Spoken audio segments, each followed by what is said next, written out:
रोहन और सूरज bullet ride पर निकले थे।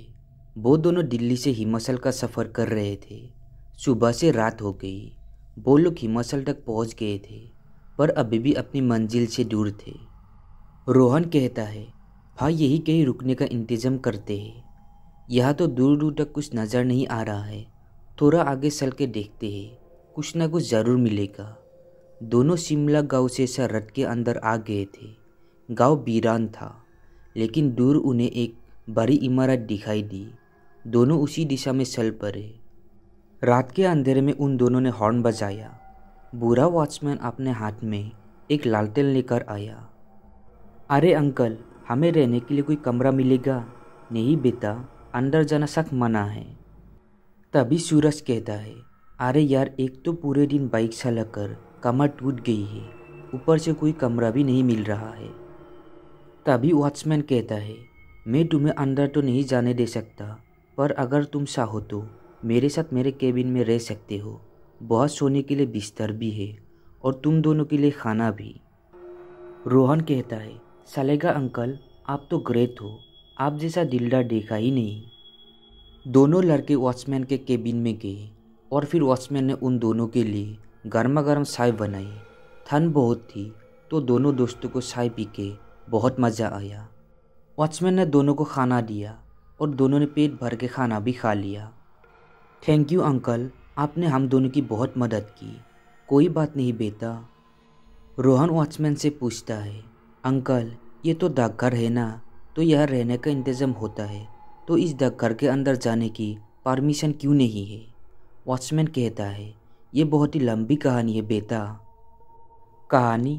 वैसे हमारे पास बहुत समय है, आप सुनाइए तो मज़ा आएगा। आज से 10 साल पहले की बात है। तुम्हारी तरह 3 राहगीर ईश्वर आए थे। उन तीनों का नाम था करण, मनोज और विनय। उस समय डाकघर में लोग ठहरा करते थे। तीनों एक कमरे में ठहर गए, कमरा नंबर 13। वो लोग कमरे में बैठ के बातें कर रहे थे कि अचानक उन्हें किसी लड़की की हंसी सुनाई दी। करण कहता है, इस डाकघर में कोई औरत भी है लगता है। तभी विनय कहता है, मुझे तो ये हंसी अपने कमरे में ही सुनाई दे रही है।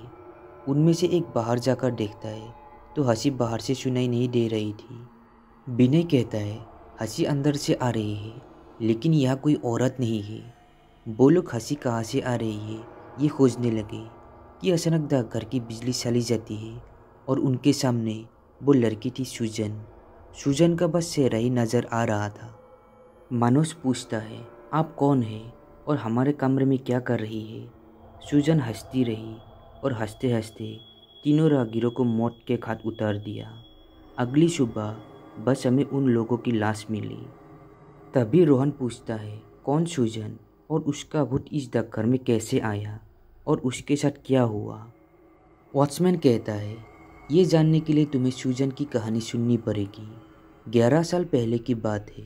हमेशा की तरह टूरिस्ट हिमाचल घूमने के लिए आया करते थे और कई टूरिस्ट शिमला में ही ठहरा करते थे। ऐसे ही एक टूरिस्ट ग्रुप में सूजन यहाँ आई थी।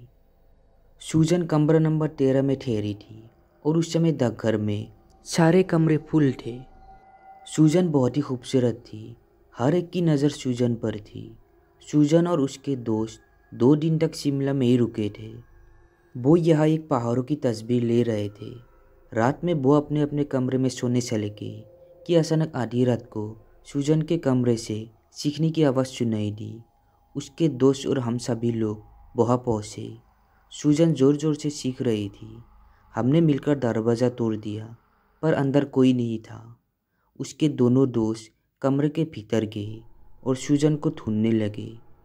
अचानक सबको सूजन की हंसने की आवाज़ सुनाई देने लगी। सबने ऊपर देखा तो सूजन छत में चिपकी हुई थी और ज़ोर ज़ोर से हंस रही थी। ये मंजर देखते ही हम लोग वहाँ से भाग गए, पर उसके दोनों दोस्त वही फंस गए। दरवाज़ा अपने आप बंद हो गया। हमें सूजन के दोस्तों के चीखने और चिल्लाने की आवाज़ सुनाई देने लगी। किसी में हिम्मत नहीं थी कि उन लड़कों को बचा सके। हम सब अपनी जान बचाने के लिए भाग रहे थे। अगले दिन हमें सूजन और उसके दोनों दोस्तों की लाश मिली। दोनों दोस्तों के शरीर टुकड़े टुकड़े हो चुका था और सूजन का सिर अलग था। पता नहीं उस कमरे में क्या हुआ था। वॉचमैन की बात सुनकर रोहन कहता है, ये तो बहुत ही अजीब हुआ, लेकिन सुजान के साथ आखिर क्या हुआ था? वो भूत कैसे बन गई? पता नहीं, लेकिन उस दिन के बाद से जो भी इस घर में रहने आया उन सब की बस लाश ही मिली। शिमला के लोगों ने इस घर को बंद कर दिया और यहाँ किसी के रहने की अनुमति नहीं है। सूरज कहता है, अंकल जी आपको कुछ क्यों नहीं हुआ? क्योंकि मैं कभी भी रात को डाकघर के भीतर गया ही नहीं। अंकल मुझे ये कहानी अधूरी सी लग रही है। मुझे जानना है कि सुजान के साथ उस कमरे में क्या हुआ था। अब ये तो खुद सुजान ही बता सकती है। वैसे रात बहुत हो चुकी है, कुछ घंटे सो जाओ तुम दोनों। वॉचमैन गहरी नींद में सो गया, लेकिन सूरज और रोहन को नींद नहीं आ रही थी। वो लोग दबे पाँव डाकघर की ओर बढ़ गए। डाकघर में अंधेरा था तो रोहन ने अपनी टॉर्च ऑन कर ली। उन दोनों ने कमरा नंबर 13 की तलाश की और कमरे के अंदर जाते ही दरवाज़ा अपने आप बंद हो गया। रोहन टॉर्च से देखने की कोशिश कर रहा था कि तभी उसके सामने एक औरत थी। दोनों की चीख सुनकर बुरे वॉचमैन की नींद खुल गई। वॉचमैन कहता है, हे भगवान, मना किया था मैंने उन्हें अंदर जाने के लिए, लेकिन आजकल के बच्चे बड़े की बात कहाँ सुनते हैं। वॉचमैन सिर पकड़कर बैठ गया, क्योंकि वो जानता था कि सूरज और रोहन की मदद वो नहीं कर सकता। डाकघर के अंदर जाना मौत को दावत देना था। ना जाने ये फूटिया डाकघर और कितने लोगों की जान लेगा। तो दोस्तों, हमारी आज की ये कहानी कैसी लगी कमेंट में ज़रूर बताना। अगर आपके पास भी ऐसी कोई कहानी है जो शेयर करना चाहते हैं, डिस्क्रिप्शन बॉक्स में मेरा ईमेल आईडी है, उस पर शेयर कर सकते हैं। साथ ही मेरे चैनल को सब्सक्राइब ज़रूर करें।